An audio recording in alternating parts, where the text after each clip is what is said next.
we're trying to come up with some kind of clever, funny opener for this movie. But, I mean, what the fuck do you say about Storks?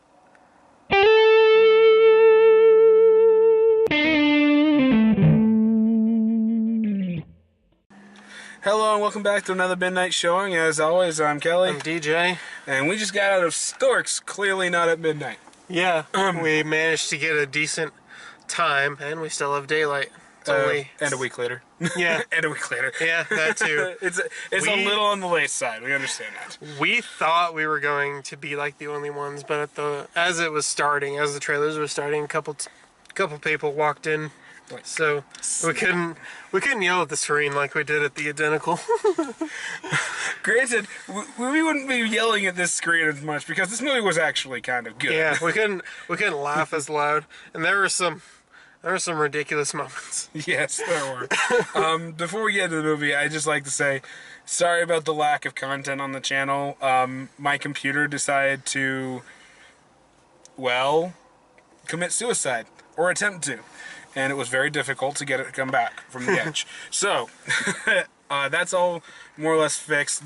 I'm planning on getting this video out first, doing the ones that we have previously recorded, like the 9 Lives and the Don't Breathe and all that stuff. Get those ones out first, then you should start seeing new up-to-date videos. So this one's coming first, and they're going to be out of order? Yes, they're going to be out of order. This one will be coming before it, mostly just so that I can clearly state right here, sorry guys, this is what happened. But yeah, so Storks, trailers lie. I think we should get that right out now. The trailer has horrid. Like, it wasn't that bad. It got me interested in the movie, but it lies about its plot because it has Kelsey Grammer as a stork just narrate the whole thing and like talk and whatnot. They kept that part where it talks about like storks throughout history have delivered babies and they've optimized to this factory. Well, guess what? The factory doesn't deliver babies anymore. They deliver iPhones. But yeah, I mean, that's kind of going into it. But we just wanted to get that out of the way also before we go into the actual good and bad of this. Because, yeah, that is just... Why would you fuck over your marketing so much? Yeah. I don't understand this. But... yeah, I mean, let's get into the actual nit and gritty of this. So, let's start with...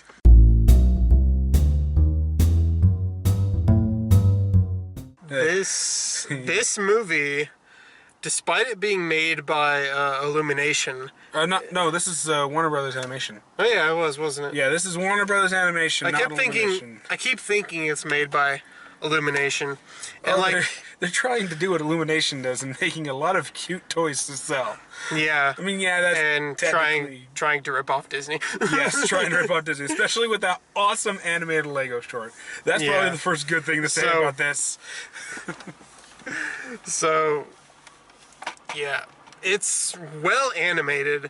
It reminds me a lot of Hotel Transylvania, which is another hidden animated film, hidden gem, as far as animated films go.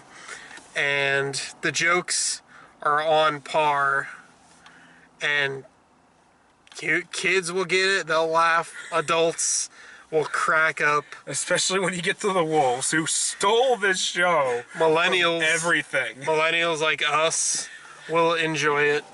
I am not a millennial. I do not subscribe to labels like that.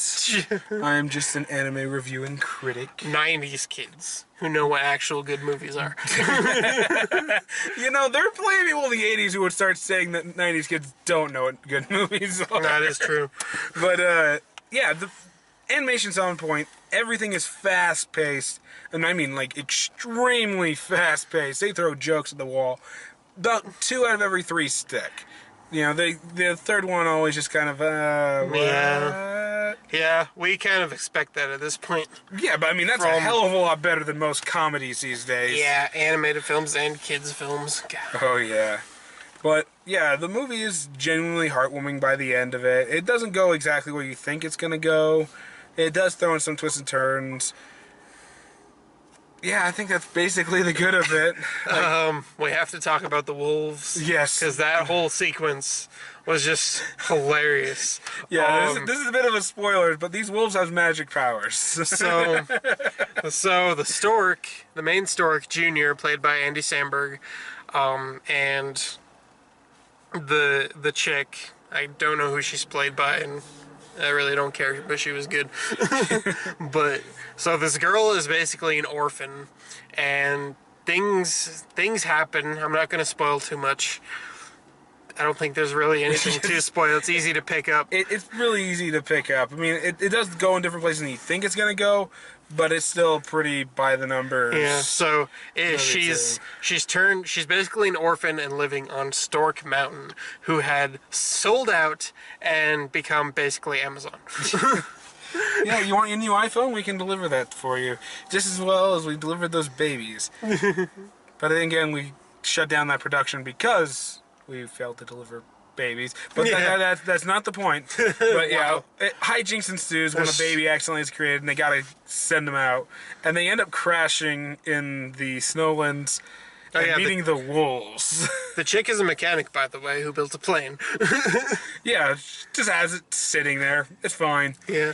But the wolves sneak up on the stork. It's like, what are you gonna do? Knock me out? Instead of like biting them or like, Jumping on it. pouncing on them like wolves would do. Pah! You just pulled up a club, smacks him about the head, and you just hear, "Oh, come on!" I thought that got ridiculous, but the wolves are played by Keegan-Michael Key and Jordan Peele. Okay, now they've made a movie about cats. They've got one about wolves. Now we just have to watch Key be a security guard later this Christmas. Okay, that sounds right. I'll put that role down Jordan there. Peele's coming out with a horror movie. I watched that trailer and I was expecting a joke somewhere, but outside of racism. Get Out, right? Yeah. Yeah, Get Out. That I saw the trailer for that too. And I was like, is that really Jordan? Yeah, I kept saying from the mind of Jordan Peele. And I'm like, wait, what? And I watched the rest of the trailer. And I'm like, wait, what? It's a dark comedy. It's a dark comedy. Oh my god. But yeah, these wolves played by them are just so hyperactive. And then, out of nowhere, they decide to rip off the Wonder Twins. Yeah. With a pack of wolves. So they escape and they start chasing after him, and they're in this like underground cave, and there's this huge like pit of death. And so the stork and the chick manage to get the baby across.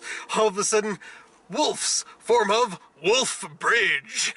And so they start stacking on top of each other, and you think they're just gonna like go like a plank or like a platform of wolves where the other two, where Key and Peele can run across. Nope.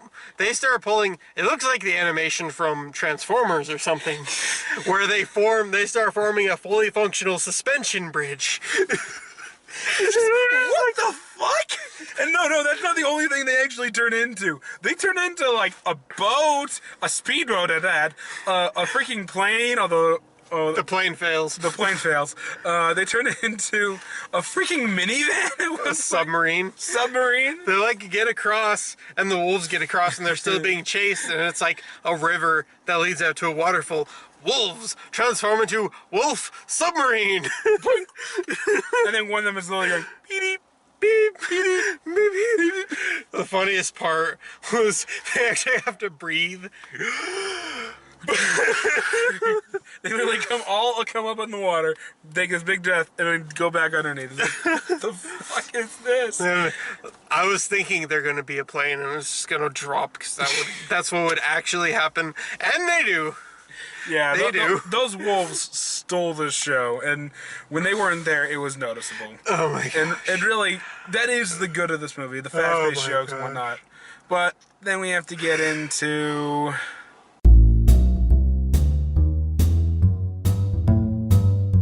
Yeah, the bad of this movie is it sacrifices its plot and stuff for the sake of jokes. As I said, it throws a lot at you, and like every 2 out of 3 jokes does hit, but that's still a third of the movie. That's one. It's not really the best or very well. That third one was made by the charts. Like every time. The charts. The charts. But the chart says. The chart says. Yeah, I don't want to say that it's horrible by any stretch of the imagination. I don't want to get that kind of idea across because this movie was very enjoyable and very funny, but yeah, the jokes that didn't work stuck out horribly. And I'm not going to lie, that damn pigeon. Oh my god. I hated that pigeon. They didn't do anything with him. He's just weird and awkward, and he talks like this, y'all. That's the joke. Oh, it's so funny, because we saw a game! It's like, Yeah. shut up! I thought it was like a kids friendly version of Nick Kroll in Sausage Party. Yes. That's why I kept thinking it was Nick Kroll, but it wasn't. Surprisingly enough. You want to know what I kept getting a vibe from? I got a vibe of Nicolas Cage, like,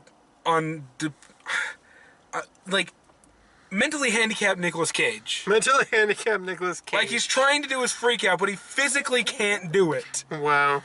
I'm trying. I'm gonna be boss. Ah. Okay, so this guy's in Workaholics. He was in Big Time Rush. That shows a lot.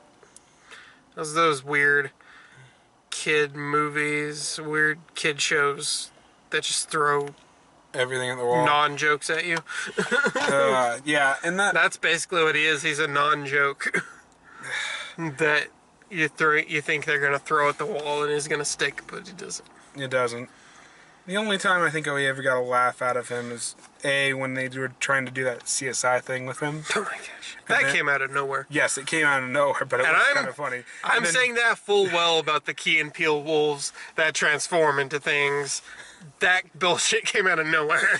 But that bullshit was funny. And then the other time is at the very end of the movie when he gets knocked out the window. Yeah, and just, that's the I'm only not time. going to say anything else about that because that's like the only other joke that works with him. But it's the end of the movie, and you're like, No, God. the CSI thing, I was sitting there like, what happened? I was not laughing. I was genuinely confused. And then where he crashes and burns, dunk. Yeah, it's just that those two parts really do drag this movie down from being great. It's a good film, enjoyable, but damn if it just kind of falters at points. And you're just like, Yeah. Maybe if they cut down the runtime maybe by about 10 or 15 minutes. It's less than an hour and a half.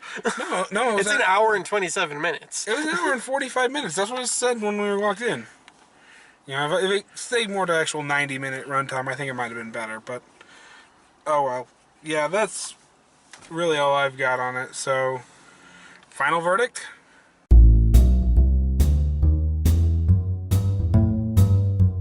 I would say take your kids to this at least once. I don't know if I personally would buy it. You'd probably, if you're a parent with young kids, go buy it for them, and they can enjoy it over and over again. See, hour and 27 minutes.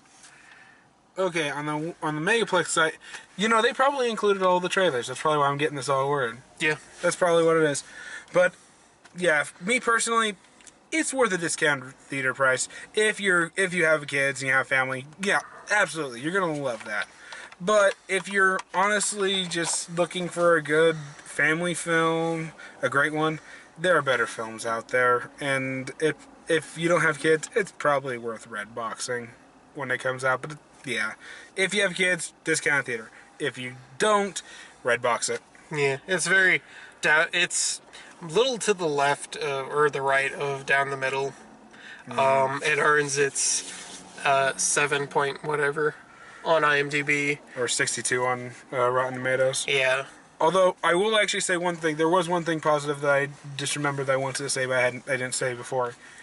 I did like the montage at the end, when they were delivering all the babies and showing all the families and whatnot. It was rapid-fire succession, but they weren't just delivering it to married couples.